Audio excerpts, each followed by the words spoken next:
Ara que no podem sortir, us explicaré un conte que va passar un dia que jo ho vaig veure en una plaça. Mireu, per explicar aquest conte sempre faig servir això. Això, veieu? Quan faig així, sona perquè és la manera de poder explicar aquest conte. Perquè per explicar aquest conte jo necessito, sabeu què necessito? Necessito un pingüí. Hi havia una vegada, el veieu, un pingüí que ballava, s'ho passava bé a la plaça. Mireu, mireu, anava del gronxador al tobogan, del tobogan després se n'anava al sorrall i corria, s'ho passava bé. Però vet aquí, que va venir la mare i la mare li deia: pingüí, hem de marxar. Però el pingüí, com que jugava tant, tenia les orelles una mica tapades, no sentia la mare, i la mare vinga a perseguir el pingüí. Pingüí, pingüí, que hem de marxar, que hem de marxar. Però vet aquí que el pingüí, com que s'ho passava tan bé al gronxador, al sorrall, al castell, amb les escales, no hi havia manera que fes cas a la mare. Pingüí, que hem d'anar a casa als avis, pingüí, que hem d'anar a comprar, pingüí, que hem d'anar al mecànic, pingüí, que hem d'anar a anglès, pingüí, que hem d'anar a música, pingüí, que hem d'anar a buscar el teu germà a l'escola, pingüí, vinga, va, sisplau, pingüí, pingüí, pingüí. Ai, el pingüí jugava i no sentia la mare. I la mare va fer allò que fan totes les mares, va agafar aire, en va agafar més, i encara en va agafar una mica més,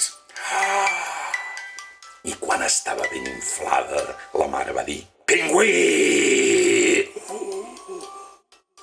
La mare va cridar tan fort que sabeu què va passar? Mira, ho explica precisament en aquest llibre. Va passar que la mare, tan enfadada, va fer un crit tan fort, ai, que va trencar el pobre pingüí en 1000 bocins. Ai, mira, jo us ho diré, el cap se'n va anar cap a la lluna i amb les estrelles. Després, la panxa se'n va anar al mig del mar. Això era un desastre. Després, mireu, les aletes van quedar al mig de la selva i anaven volant per aquí, anaven volant per allà. Fins i tot, no sé si ho veieu, us ho acostaré, perquè mireu, allà, al darrere d'un cim de tot, el veieu? Aquí hi havia el bec que anava dient: soc aquí, soc aquí, soc aquí. Però esclar, com que el bec era tan lluny, ningú no el sentia. I la cueta, la veieu, la cueta sí que va ser un drama, perquè la pobra cueta, mireu que us ho acosto, resulta que va quedar al mig d'una ciutat, precisament al mig d'un carrer, i allà al mig d'aquell carrer els cotxes volien passar i anaven fent mec, cueta, surt d'aquí, que no veus que t'atropellarem, cueta, surt d'aquí. Però la cueta, pobreta, no tenia cames, no podia sortir, tampoc sentia els cotxes, i els cotxes, vinga, a tocar la botzina, mec.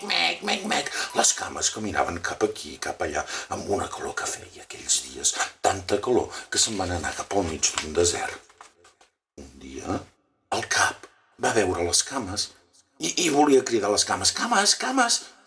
Però les cames no tenien orelles, i a més sabeu què? Que el cap tampoc tenia bec, tampoc podia cridar. Això era un autèntic desastre. Un altre dia, les cames es van acostar amb uns altres pingüins, però esclar, poc que ho sabien, que s'hi acostaven, i per tant van seguir caminant amb aquella calor que feia tan forta. Un dia les ales es van posar sobre d'un tigre. El tigre petit li deia a la mare: mare, vols treure aquestes ales? Que no saps que els tigres no portem ales? Treu-te aquestes ales ara mateix, això és un desastre. Què fas, mare? Les pobres cames seguien caminant pel desert, tenien una calor que no podien més, però de sobte van notar com si una ombra les tapés. Ja no feia tanta calor. I de sobte també van notar com si una mà s'acostés i les agafés, i vet aquí que sí, una mà es va acostar i les va agafar. Sabeu qui era? Era la mare, que la mare havia anat per tot arreu, havia anat recollint tots els bocinets del pingüí i a poc, amb un fil i una agulla, els va tornar a cosir. Pingüinet, que no ens enfadarem mai més? No, mare, mira que bé que estic ara estic molt bé, que no ens enfadarem mai més? No, saps què? Ens n'anirem a passar moltes aventures. Però sabeu què? Que diuen que aquest conte s'acaba... Jo no sé com s'acaba. S'acaba que un dia, al cap d'uns dies, el pingüí tornava a estar a la plaça, jugant, passant-s'ho bé, allà al tobogant, per tot arreu. I vet aquí que va tornar a venir la mare, aquella pesada, que li tornava a dir: pingüí, hem de marxar, pingüí, que hem d'anar a casa, pingüí, que hem d'anar a casa als avis, pingüí, que hem d'anar a comprar, pingüí, que hem de dur el cotxe al mecànic, pingüí, que hem d'anar a buscar el teu germà a l'escola bressol, pingüí, que hem d'anar a música, pingüí, que hem d'anar a anglès. El pingüí s'ho passava tan bé que tornava a no escoltar la mare, i la mare va agafar aire, em va tornar a agafar, i encara em va tornar a agafar, fins que va dir: pingüí!